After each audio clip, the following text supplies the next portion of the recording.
Hey everyone, how's it going? I am Parker with the Interim Expert team. Thank you so much for tuning in. Today we have Ashland, Kana, and myself, and I will hand it over to Ashland to introduce our interviewee. Hi, everybody. I am thrilled for you to get to meet the incredible Kevin Koym. I have known him for years from Bootstrap Austin. It is likely that you've heard of him a lot from Tech Ranch. He is the founder and the CEO. So one thing that Tech Ranch specializes in is helping people through growth and change, especially for technology companies.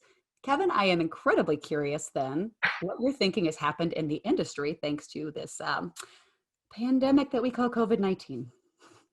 You know, it's really interesting because a lot of the business so Tech Ranch, just for perspective, I opened up Austin's first co-working space, and I opened up Austin's first privately funded incubator. And about 3 years ago, I decided that, there are 58 other co-working places, and it was time for me to, starting at the first one, innovating, that made sense. But then it was time to kind of let go of the space, because it's getting in the way of our expansion plans. I've been in 22 countries in the last 3 years. Actually, until COVID-19, I was in 22 countries over those 3 years. So we got lucky in that a lot of the going more virtual had already started happening.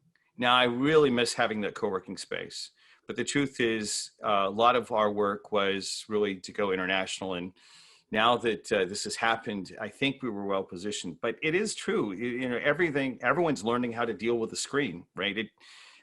It feels weird for me to actually be sitting in one place. And we were just talking about, I just went to Utah and back, drove just for fun because of the stir crazy side that I have, that a lot of us have. But it's interesting, this whole going virtual, figuring out to build virtual teams, have it be the primary and not versus the backup.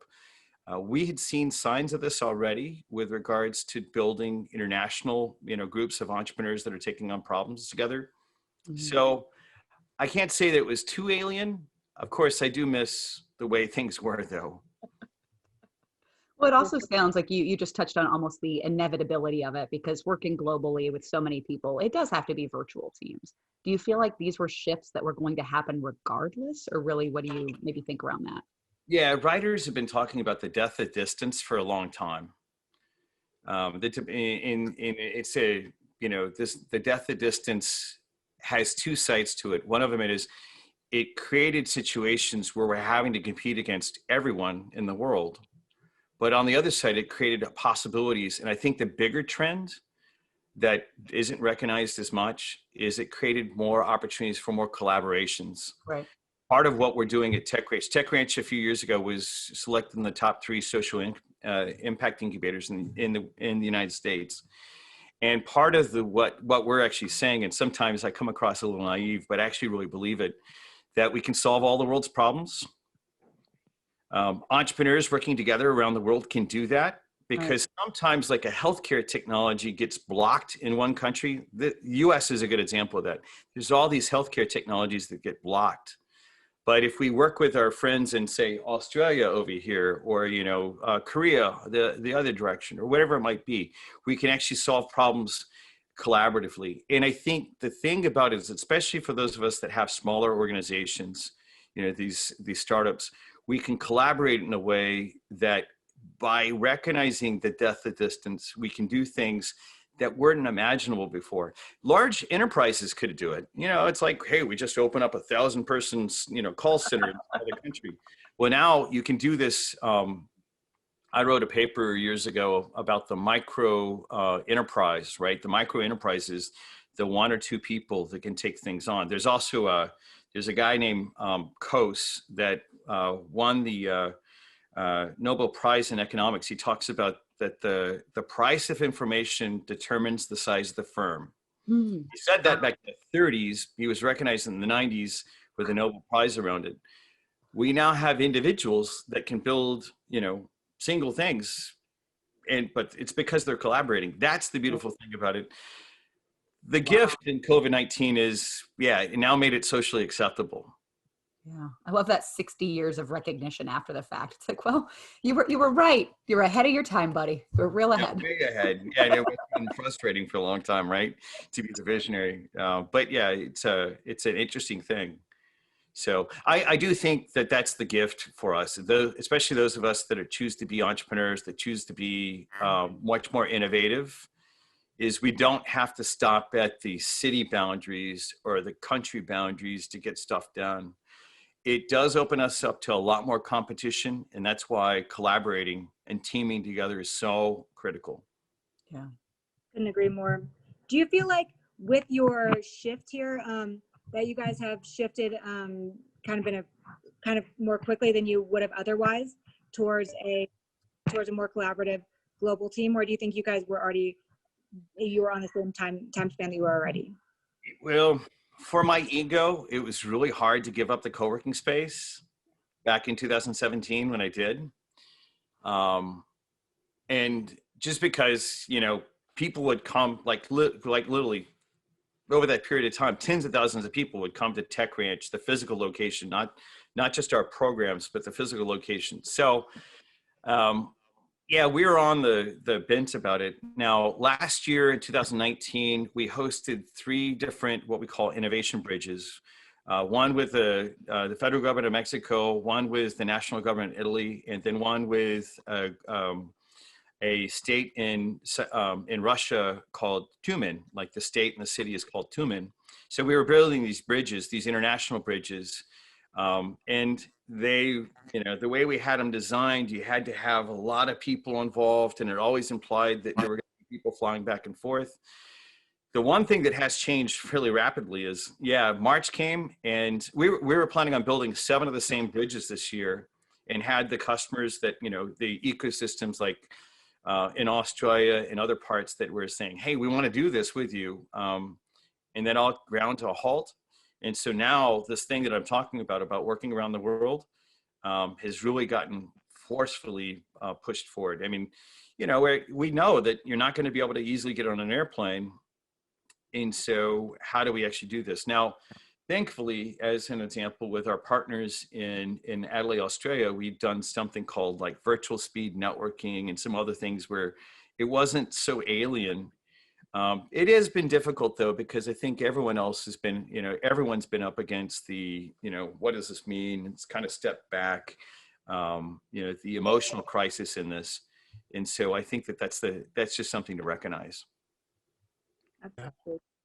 Can I ask whether or not it's TechRidge as a whole or you yourself professionally, what do you feel like are your most immediate needs as well as long-term needs to kind of continue working through this new era, I'll say? I'll talk a little bit about, like, one of the reasons that I now have this set up here and all that sort of stuff, or the maps or whatever, is we recognize that the next stage of this is to get a lot more media out the door about what's happening. Yeah. A lot of people don't know about the work that we've done. Like in the last 3 years alone, the work we've done from Lithuania to Nigeria to Norway to South Korea to, there's all this stuff, certainly in Mexico, Chile, and in the sake of Austin. And one of the things I said at the very beginning was that it's almost like, Kevin himself is now reconnecting with Austin because he was away. Like I spent November and December in 5 different countries. I was in Mexico, Russia, Israel, Palestine, Egypt. I was supposed to be in France and I stepped away from that trip because I was like, I need to go home. Part of what's needed is we're right at the cusp of really telling a lot of the stories. We have around 30 stories of success, like Australians taking on a disease called leishmaniasis in Ethiopia, using a market, not charity, but a market to actually, a market-based solution to solve that for that disease. But yet, my colleagues in Austin, Texas don't know that. A lot of my colleagues it's been on the national news in Australia twice, but you don't know about this in Texas, right? And so back to your question, the thing about it is, I don't know anything about media. I put on my jacket so I can look nice, but I don't really know a lot about media. So part of what we're needing is just the people, the team that we can plug into, with these loose relationships to actually get media out the door and really drive it forward. Yeah. And so that probably more than anything else, especially now that TechRanch is actually at this crest where we're like saying, or not just stopping there, but where we're saying, okay, now the work of the last 3 years since we sold off the co-working space, we had to prove out the point. We've proven the point. COVID happened, so it slowed us down a little bit, but part of what needs to happen is going online, doing all the storytelling. Part of that's video and writing and things like that. So I would actually just say, plugging into that, that's partially what I was kind of excited when Ashlyn had reached out to me to say, hey, yeah, I'm very interested in that. Both in Austin, I would obviously love to work with people in Austin because I'm a dyed-in-the-wool Austinite, but then around the world too. It's just like, the different teams to plug into to really take that. Because part of what we need to do is, especially right now in the world that we're living in, there's a lot of hope from if we can take on a disease through a business model in Ethiopia, a lot of this stuff that's actually happening right now, we just need to tell that story. And stuff in the United States, we can solve that. We need help with that. And there's also different types of help that would be valuable. Totally. And then, I mean, those stories need to be heard because the work that you have done and do is incredible. And it really is a great service to humanity, I should say, as a whole, not just people in Austin, but everywhere will be served by all the work that y'all have done. Do you think that's also true though of a lot of the different companies who you are supporting? Is that also their biggest need, is getting their story out? I think a lot of times, especially for, it used to be before the COVID-19, impact innovation entrepreneurs, entrepreneurs that are building technology that solves some problem, were kind of looked down on.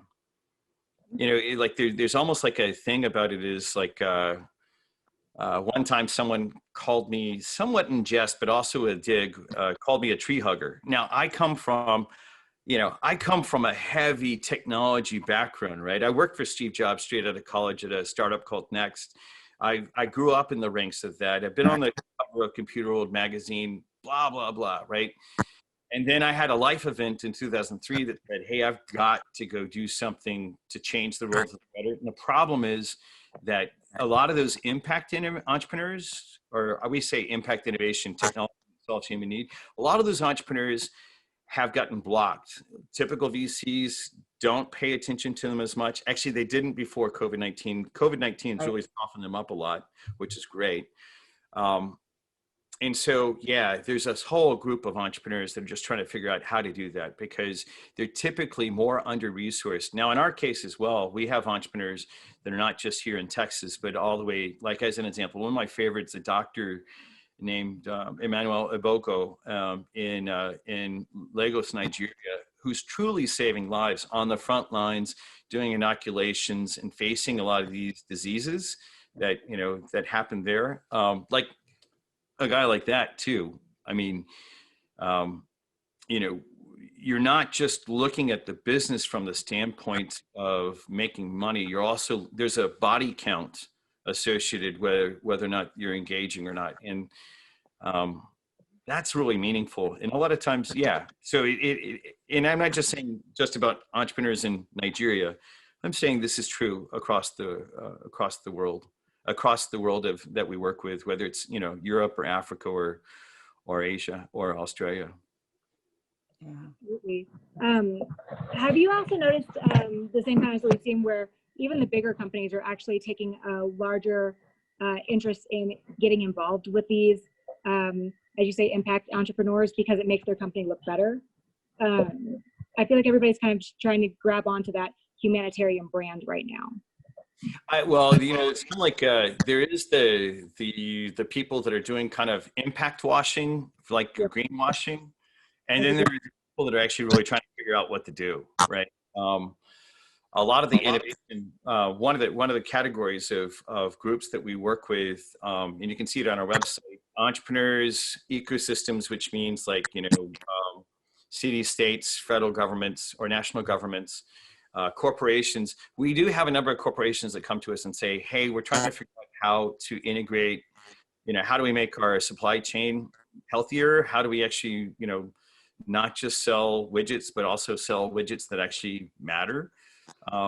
The great gift, again, it's a harsh gift, but it's a great gift of what's happening because of COVID-19 is people really get, hey, if you're not doing that, you're part of the problem. And so I think that some of the impact washing, like greenwashing, is going away. And so I do think that that's happening. I also think that a lot of the organizations are trying to figure out who are they going to be in 2021. Yeah. And there's like, everyone wants to have more soul. Like, it's not just about impact, it's also about more soul. And, nice sayings and stuff like that don't count anymore, because we've had enough of that. All of us have had enough of that, and we now want to see people. I think we're all feeling that commitment. Right. Was it Jamie Dimon or who was it? Like, I think it was sometime last year where they were saying it's no longer just about maximizing profit for stakeholders. It's also about creating public good and benefit. Like, that also has to be like the globe as part of your stakeholder, not just the people on your board. Can't remember what that was from though. I don't remember that, but I do recognize, I'll just say 10 more seconds, especially, I think that especially in America, we're tired of the greed and the gluttony. I think we're sick and tired of it. Yesterday's performance on what happened in the presidential race, I'm tired of the greed and gluttony, and it's time to wake up. Yeah. Absolutely. I feel like there's a big push towards authenticity across the board. Exactly. Well, and I think some of us were already bitten by that, right? I imagine that this group right here was already bitten by that. But the best part about it is our brethren that weren't really in touch with that are now kind of been forced into it, right? It's like, hey, don't worry, the water's fine. A few weeks ago in Facebook, I posted about the dark night of the soul. And I'm like, hey, don't worry, water is fine. I went through my dark night of the soul because of what happened in 2017 when one of the things that fomented it's time to get out of the co-working business and get to the core part of the business that I really love and care about is I was hit by a car on my bicycle on South Lamar. And I didn't tell people about it because I was like, hey, I'm fine. It was really, it's funny for me to look back at that guy, but it was really a dark night of the soul. And that's where I've always been kind of authentic, but I'm like, okay, we're going to crank it up a notch. And because this really hurt, and I'm going to have to put my life back together, and with some of the stuff that happened around that and some of the other things that happened, not to mention the ego hit that I actually took when, I could have kept the co-working going, but it didn't make sense. It was in the way of impacting the world. And I think that all of us are waking up to that. Like you're right on, Kana, about how more people are struggling with that right now than ever before. And it's rough. It's not pretty. Suicide rates are up 20%, and the suffering is up a whole lot. So those of us who already got bit by this, whether it was in 2017 or in my case all the way back to 2003, when I really got the first wake-up call for needing authenticity in my own life, I think that we're going to now see it. And those of us who've kind of been on the edge, whether it's because of an artistic or entrepreneurial background, that those voices were already speaking to us. I think that's a brilliant thing, and it's a great place. And just to recognize and trust that the opportunities are going to be there, especially as the economy wakes back up. We're not going to go back to the way things were. Yeah. It might get a little bit more worse before we get to the dawn, but it's the great thing about it is knowing that things are they're going the right direction, even though it's kind of messy right now. Totally. I love the point you were making too about just the dichotomy of the ego as the entrepreneur, but then the entrepreneur who's also like, but I'm trying to make the world a better place. And then typically you're faced with those challenging decisions of, do I follow the ego or do I follow the actual mission of what the organization is? And a lot of people are now facing that in a big way. It's really interesting, especially for the tech bros of the world. I was a tech bro. This face has been on the cover of Computer World magazine, right? And I can talk about that. I built Dell's e-commerce engine. My first company built the e-commerce that went from e-commerce engine that went from $0 to $2 billion with computers. That's really great. Okay, great. But the truth is, when you get to like, life bankruptcy at some point, for me, it's when I lost a friend to suicide in 2003. There's a brilliant thing that you can actually wake up into. And I kind of am excited about the idea of shaking a lot of the tech brethren we might have and saying, wake the what up. I would curse, but I'm not sure if it's appropriate. Wake up. Yes. Yeah, no, wake the blank up. So it's yeah, I think it's great to see. I mean, it sucks because there is a lot of gnashing of teeth that's going on right now, but it is great. Yeah, absolutely. I love that idea that you're talking about with the ego. I feel like there was such a glamorization of entrepreneurship, like owning a company was like having a lake house or a fur jacket or a trophy wife, right? It was this status symbol before, and now I feel like people are really having to put the numbers behind their business plans. They're having to show a lot more. They can't just like walk into a room with the ego. They have to really put more authenticity and more value behind what they're showing. With that in mind, what kind of people do you typically take into Tech Branch? How do people get involved? Are you looking for specifically that type? For us, the number one focus, the tip of the spear focus is entrepreneurs that are taking on some issue in the world. Like we have individuals that come to us and say, hey, I don't know how to solve this problem in the world, but you guys might. And we'll connect them to entrepreneurs that are actually taking on substantial issues in the world, and technologists and scientists and stuff like that. So now at the end of the day, the number one focus is the entrepreneur. I mean, but then if we were to hone in on more on the entrepreneur, the number one focus is the entrepreneur that is driving an impact innovation business. That typically, at least historically, has been more ignored by the market because it was like, it's just like it didn't, impact used to not be cool. Right. It's getting cooler by day. That being said, more generally, especially when we're going to do a number, I've run quite literally several hundred community building get-togethers in the Austin area called campfires. You can read about them at techranch.com/campfire. We're starting to do those virtual as well. And we quite literally have had, tens of thousands of people. I know it's more than 10,000. I don't know what the number stops at, but I know, based on our numbers, that went through those face-to-face community building type of stuff. We're now doing that online. So anyone that wants to just be a part of the community is welcome to get onto our list for those type of announcements. A lot of times we'd have the free agent, the artist or something like that would actually tie into the entrepreneurs as well. We're working on a system about how to really take that to scale, but even just to say, hey, come to one of our free campfires. Come to, and we've done one virtual just about a month and a half ago. We tested it out to step back and start driving some more stuff forward. But yeah, there's a whole different group of places to tie into. The easiest way to make sure that you're on the list is just come to the Tech Ranch website, techranch.com/ there's a little form there that says /contact us, and you can get on the list, something like that. But yeah, very, very open to how we're always looking for ideas. The main thing I'd actually say is someone sees this program and has an idea or is already actively building something that they need support about. Be very specific about that. A lot of times on the first inquiry, me and my core team can't just get onto a phone call with someone. We actually need to kind of like skin and fry things, because we're trying to with the mission that we're taking on, we're trying to be extremely cash efficient. And we're pushing the needle really hard, especially in this economic environment. But at the most basic level, if you want to come to a campfire, get on our list, watch your event calendar.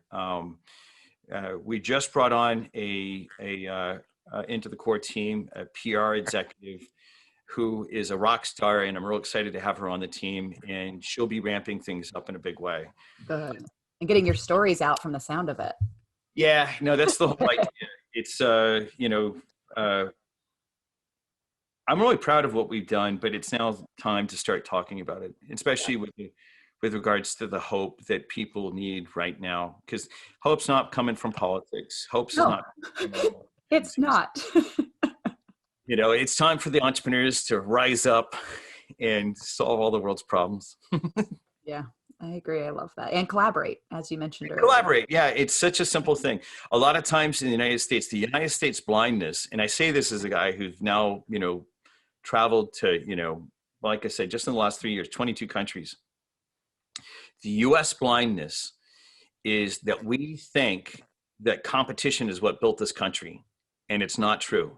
It's absolutely not true. At the end of the day, it was collaboration every day of the week.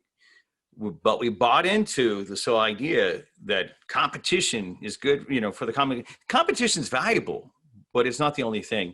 And so I would say some of the people that hear this program, lean into collaboration.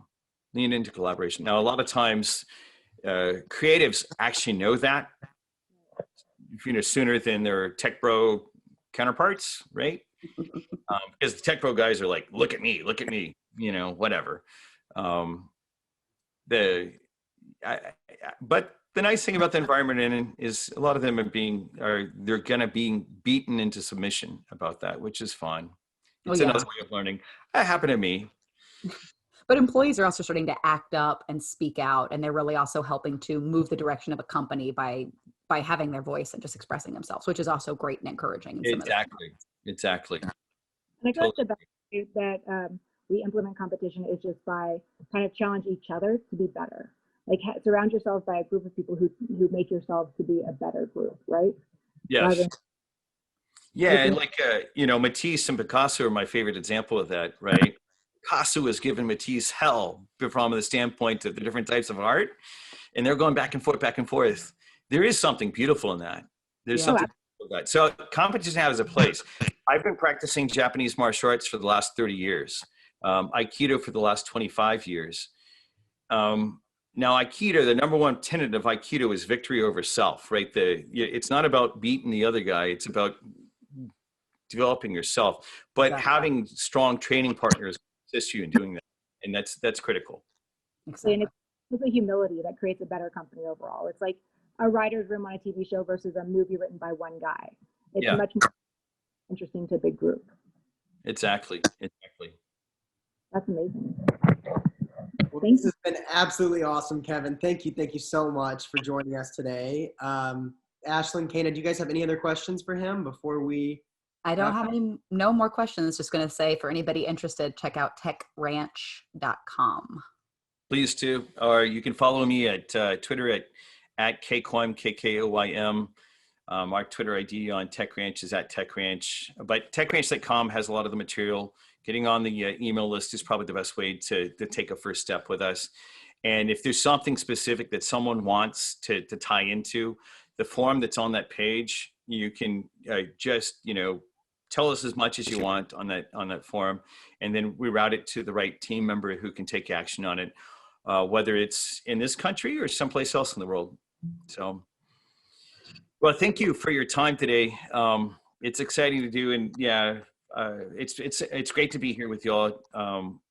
This theme that y'all wrote about, in why I was like, hey, I want to be a part of this today about working together.